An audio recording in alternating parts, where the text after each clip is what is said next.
Mark Schwartz, Professor Mark Schwartz, and this is Anthropology 220. This is the lecture for Wednesday, the class that we should have had yesterday, where we would have continued to talk about excavation, stratigraphy, and get into a little bit of dating techniques, which is what we'll be focusing on next week. Our first exam will be a week from today, basically. Wednesday of next week will be our first exam. I'll talk more about it on Monday, but it will cover all the material from the beginning up to what I'm including today, except for the dating techniques, relative dating, dendrochronology, things like that. Stratigraphy, excavation, frequency seriation, that will all be on the exam. You'll find questions on the exam that are similar to the labs, so make sure you have the labs straight, you understand the questions. We'll go over the stratigraphy lab assignment to make sure that everyone is clear on that, and I should be giving you feedback on that soon. Alright, so last time we were looking at looting and destruction of antiquities. You have a lab for next week that's due next week. You guys can work on it this week and over the weekend about eBay and the problems with eBay and looting.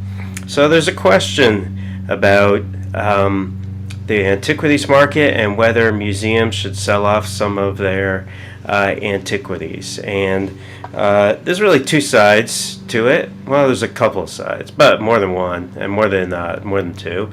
But one side sort of suggests that, well, there's this demand for antiquities, so if museums sold off their duplicates, that would satisfy the demand.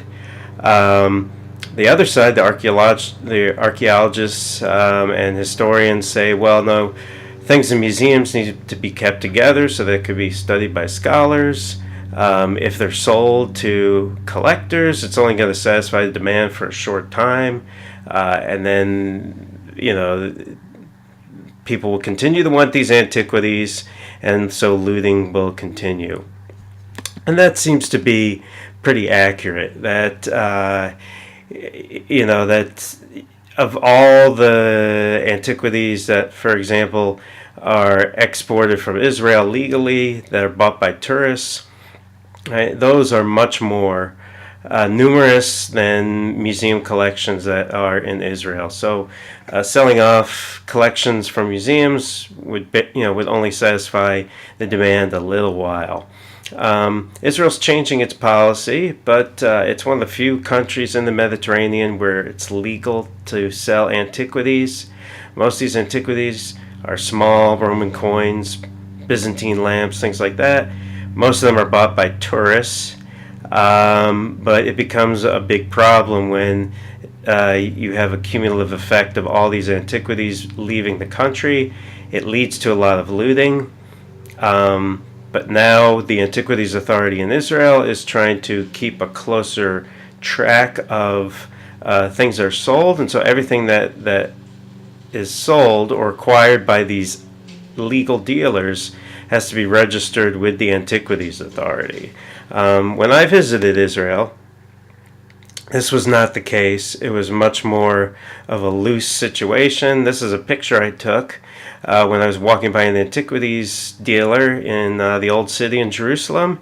And the reason why I took a picture is I was standing outside the door, you can see here, and there were two Israeli guys who owned the shop, and then you can see there's a couple of Arab guys wearing keffiyehs who are probably from a small village, I'm assuming, and they had a bundle wrapped up in a handkerchief, and there was some arguing and negotiating back and forth, and it seemed pretty clear to me that these guys had dug up this material and they were trying to sell it to these guys, and these guys should not have been buying it because it was probably excavated before 1972, before the Antiquities Act, and so it was illegal to sell. So even though there are laws, it doesn't mean that it's easy to enforce them.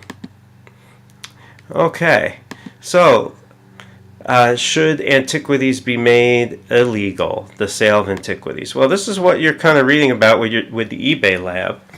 And again, there's different opinions, but certainly I would argue that the antiquities laws in the United States should be tighter.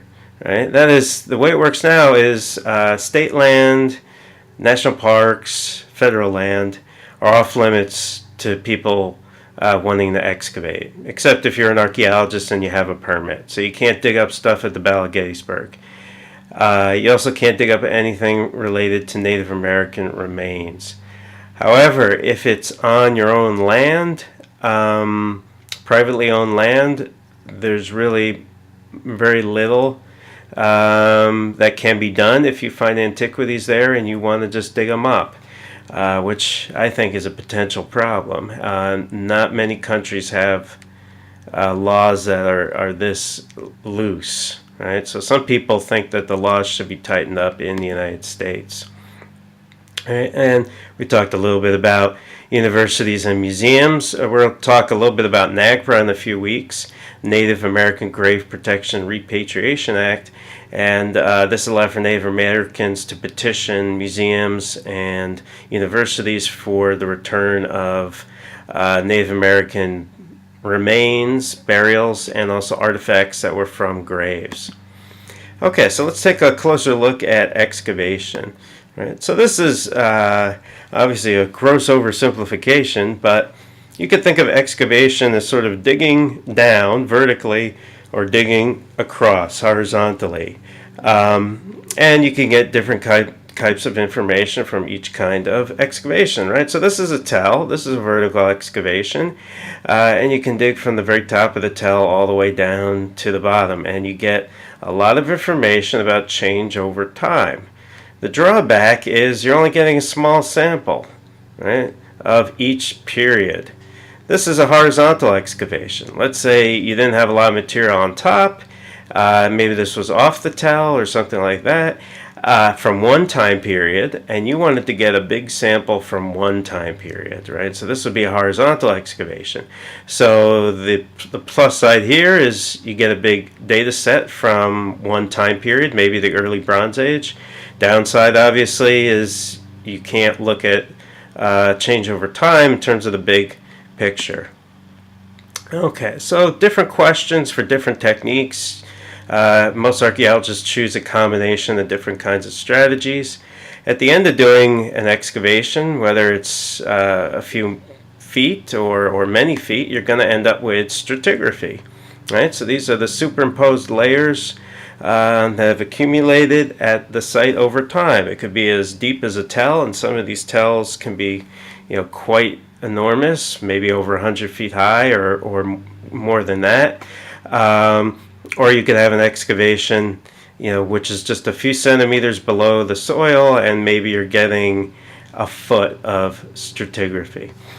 Right, so here you can see the different layers, and like we talked about before, the law of superposition, right, that is above, positioned above, states that a layer that is above another layer is younger, right, is closer in time than this layer, right? So this is younger than this, and this is younger than this, and this is younger than that, etc.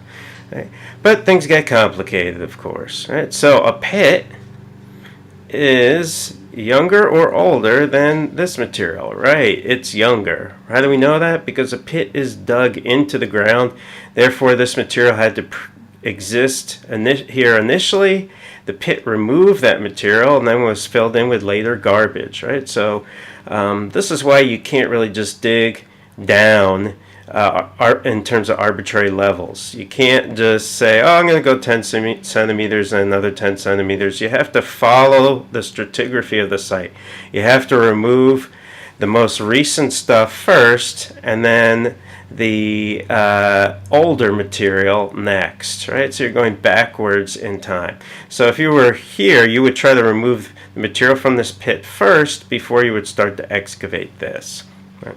Okay, and you can see, for example, they built this wall in antiquity, then they laid, you can see some some surface here, right? They may have had a floor over here, and this is the fill after the abandonment of that building.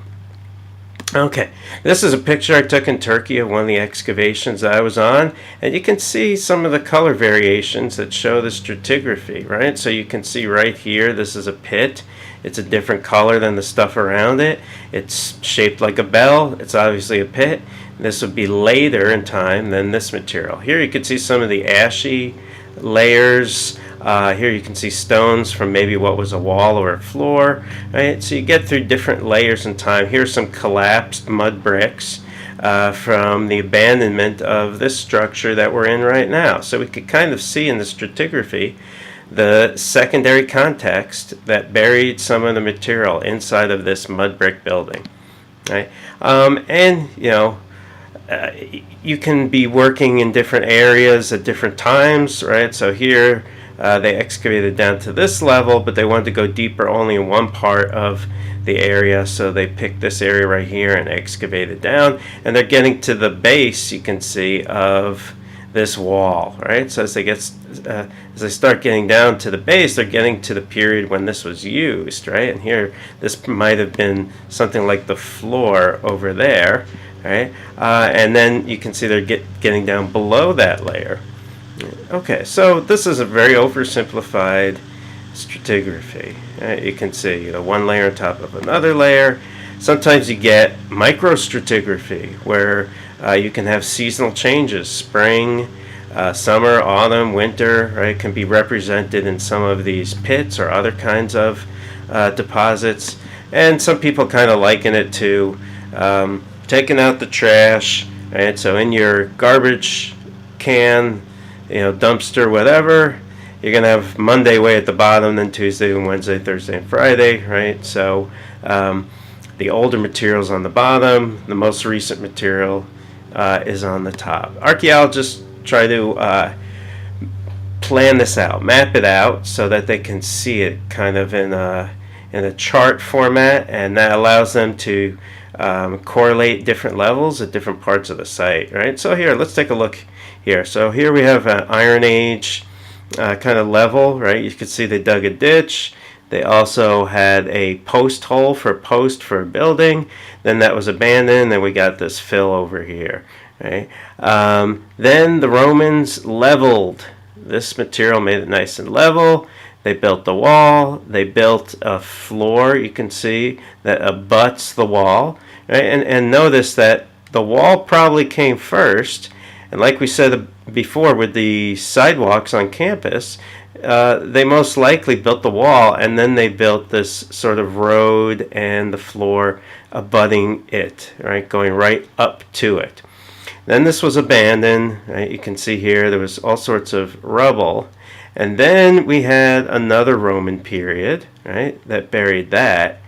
And then we had a medieval wall, right? And it sort of cut into probably this Saxon clay floor, right? And so we had this medieval wall, and actually probably this pit was dug first, right? So the pit was dug first into all of this material. Then they built the wall partially into that pit. They laid a floor, used this building, and then stuff started to collapse. Then you had the 18th century, right, and then the 19th century wall, and then the most recent stuff, right? So stratigraphy can sometimes be a little bit tricky to decipher, right? But what you can see here is, that this is definitely dates to the use of this wall, right? Because of this pit, it would be hard to determine whether this level was actually used with this wall or not. You could have had subsequent levels here. Okay, so this is what's known as a Harris matrix, named after the guy who invented it, right? This is just a way of trying to outline stratigraphy. And what you're supposed to do is you're supposed to put the earliest levels on the bottom and the most recent on the top. Things that are from the same period are horizontal, right? So they're on the same level horizontally. Things that are touching other things, right? So for example, 1 is touching 2, but it's also touching 7 and 8 are connected with lines, right? So these are some of the basic rules to making a Harris matrix. Things that are the same, right, that are probably the same fill but were cut into 2 pieces are usually given an equal sign, right? So here you had 9. It went all the way across, right? And then on top of 9, you would have had 1 deposit, but now it looks like 2, right? 7 and 8. Then you would have had a cut of a pit, 6, right? So here's 6 right here. Then they would have, in that pit, they would have laid out the bricks to build their wall, and that would have been 5. On either side of the wall, they would have filled it in with dirt to keep the wall straight. You can see there, they would have probably used that wall for a while, and then after it was abandoned, they would have leveled off the top of the wall, and then they would have had more recent stuff on top of that, right? And here you can see, if you want, you can download his book, his manual on how to create Harris matrices. I just have, I just want you guys to have sort of a general notion of how these things work. I probably won't give you a very complicated Harris matrix to work on. Okay, so we talked a little bit before about different types of dating techniques. Relative dating, where you could say things are older or younger, but you can't say by how much. And then absolute dating, where you're actually getting a date in real calendar years. Right? And so far we've looked at frequency seriation. Remember the battleship curves. That would be an example of relative dating. Stratigraphy is also an example of relative dating, because you can say that a layer is younger or older, but you can't say by how much. So we looked at some sidewalks on campus, as you'll remember, and we saw that, for example, where the asphalt met the concrete, it looked like the concrete was cut, leaving some of this residue over here, and then the asphalt was laying down next to it. And so when something is cut by something else, the thing that is being cut, not doing the cutting, but the thing that is being cut, is most likely older, because it had to exist in this space, which is the reason why they cut into it in order to lay this down. Right?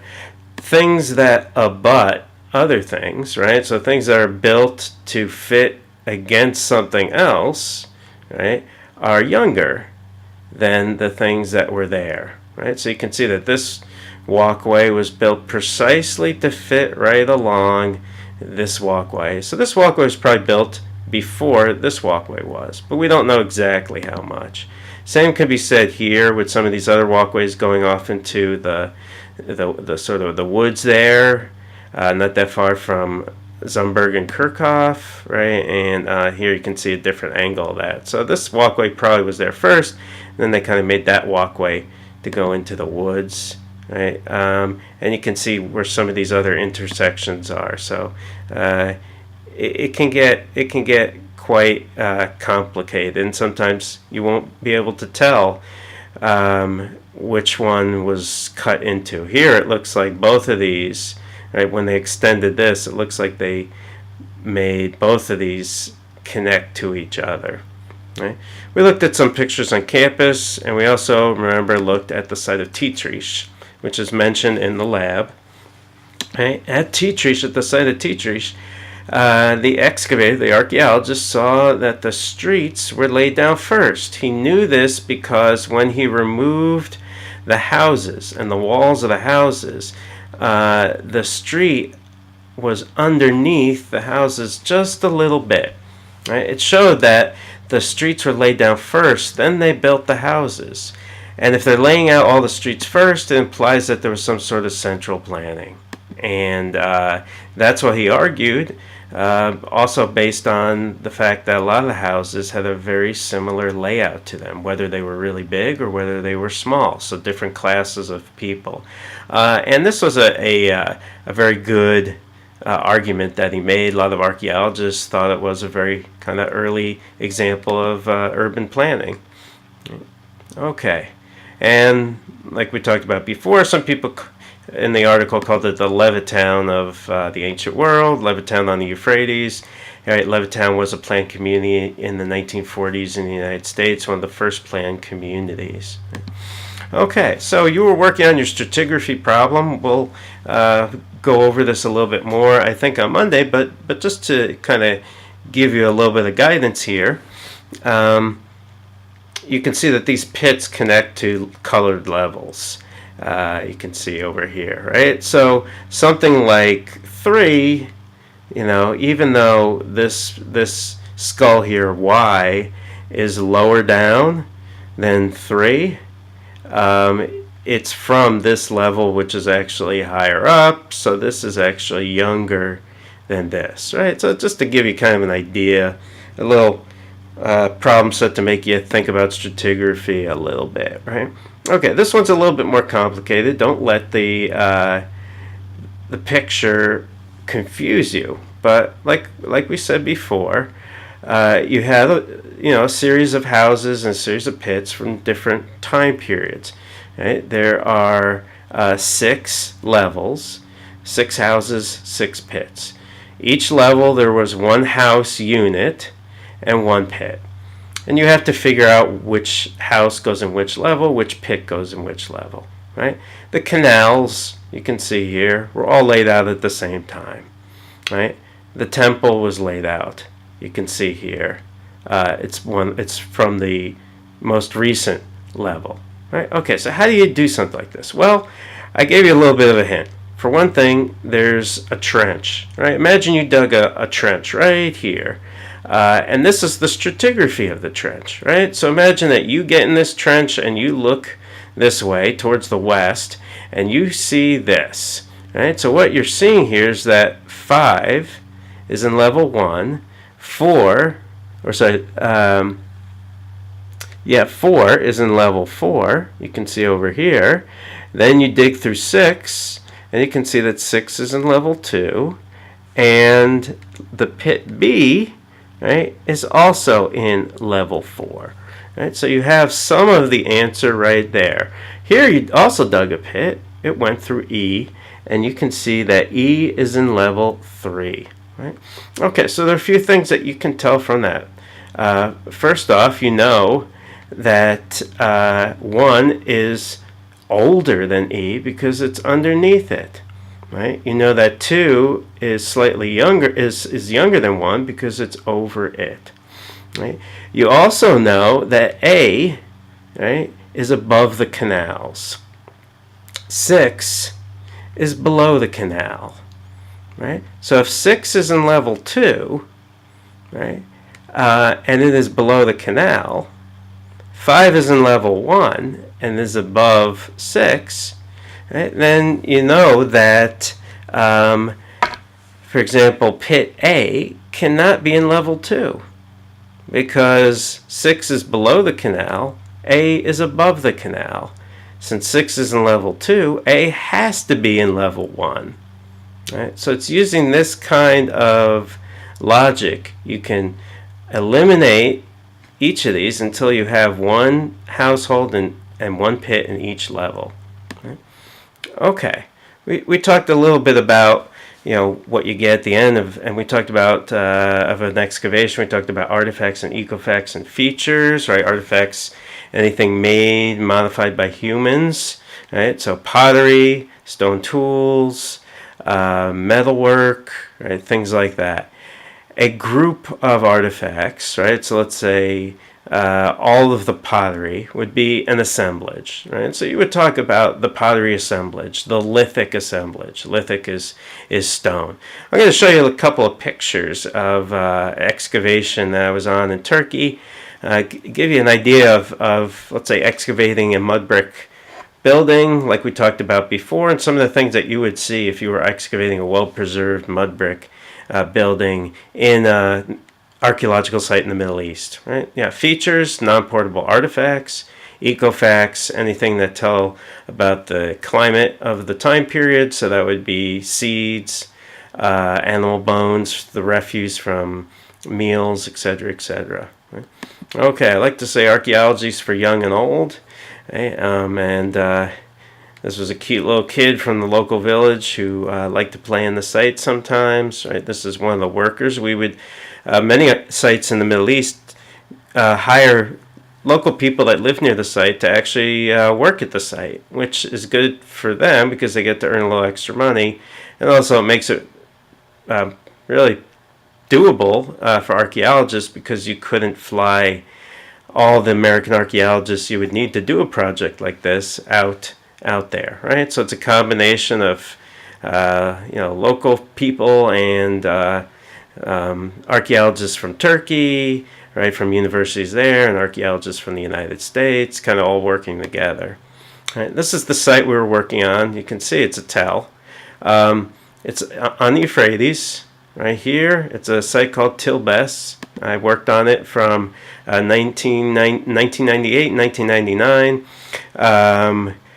They were building a dam on the Euphrates River at the time we were digging, and a few years after we finished, this entire area was flooded. It was a lake, man-made lake. You can only see this building after that. Everything else was underwater.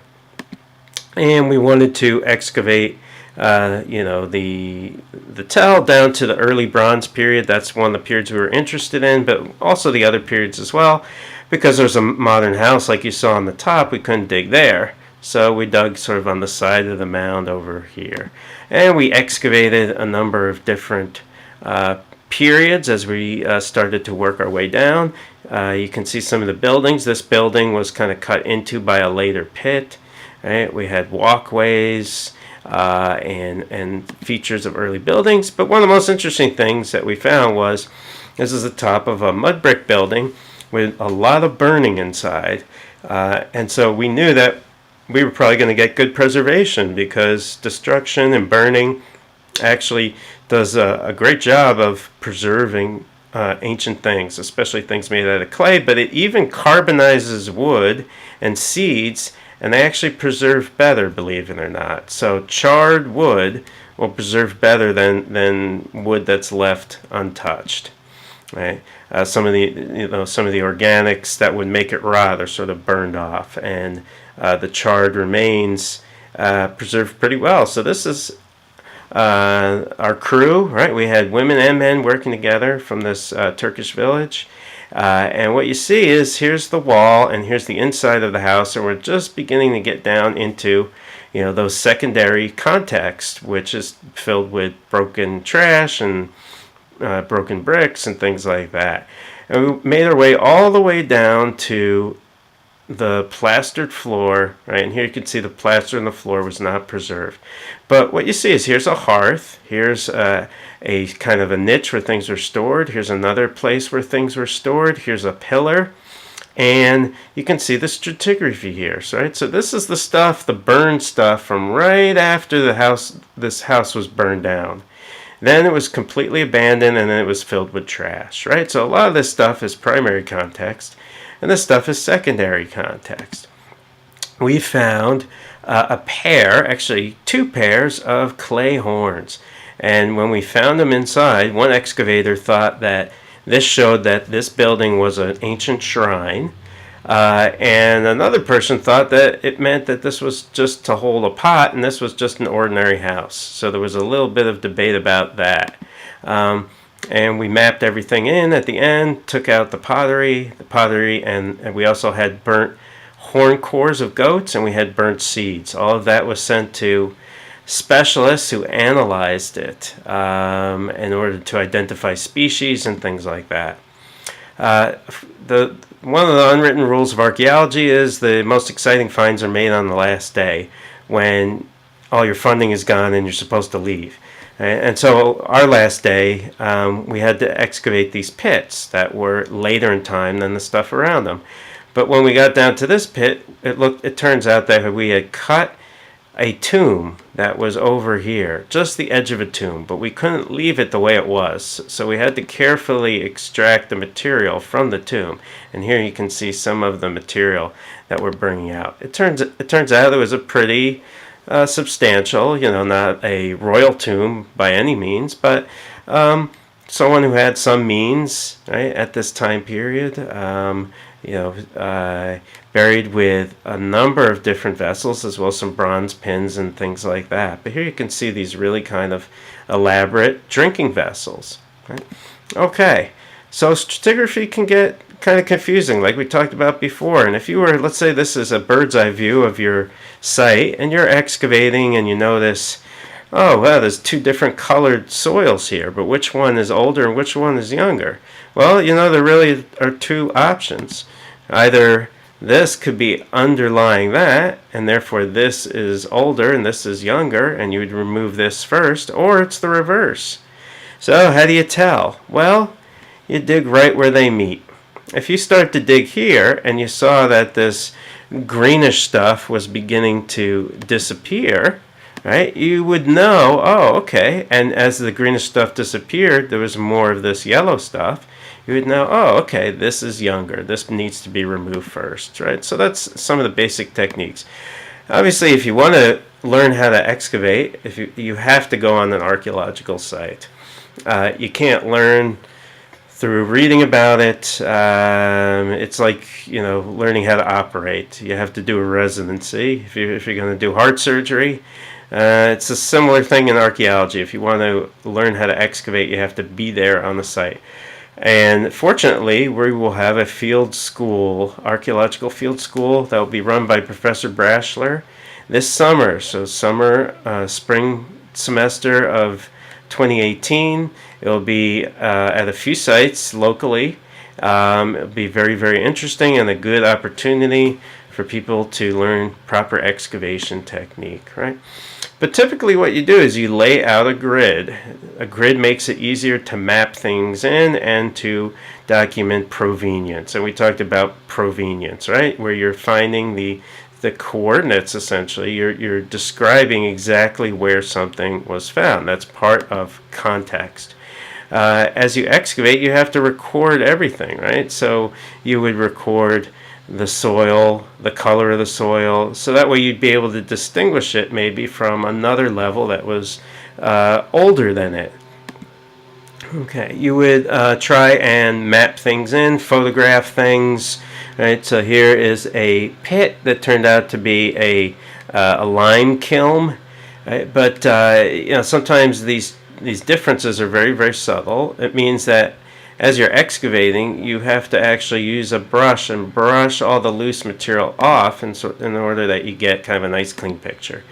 You bag everything from a certain level separately from other material from other levels. That way you can tell, let's say, if different activities were going on inside the house and outside the house, different time periods, etc. Right? Okay, this shows you that things can be very difficult, especially when you're talking about remains that are mostly organic. So a wooden house with a thatched roof from Anglo-Saxon times, what you're getting is the floor and the holes that would have had the post to support the roof. So not very substantial, really. Right? Okay, well, when you excavate, occasionally you will find human remains, burials.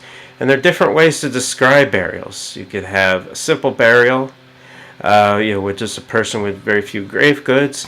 The body could be extended, right, where it's laid out with the limbs out, flexed, right, the leg bones bent less than 90 degrees, or crouched, where the knees are bent more, so more like a fetal position.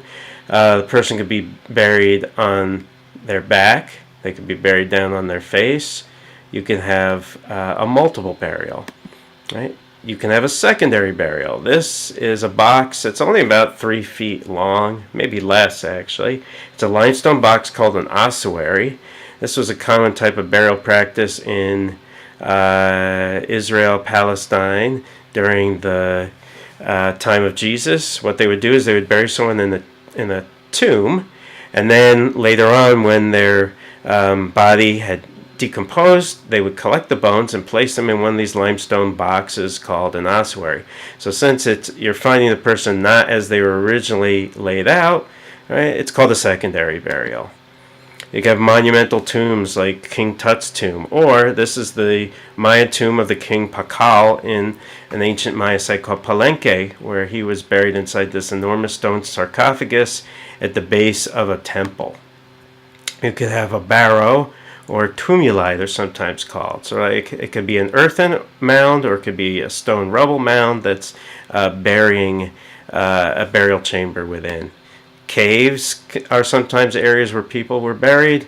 Sometimes the limestone in the cave can help preserve the body. This is a Grand Valley student excavating, and I think I've shown you this before, this tomb, which was disturbed by later people who were building something. They actually cut into the tomb. This material was still intact, so this is still primary context, but not all of the bones were there. Many of them were. So here you can see, right, the teenage girl lying on her side, right, but some of the lower limbs were not there, but a bronze earring and beads were found on her, and once they were all photographed carefully and removed, we were then able to take pictures of them. Right? Okay, so this will be the end of part of the lecture for Wednesday. I'm going to post a little bit of an introduction to dating techniques, and that's something that we'll also talk about on Monday.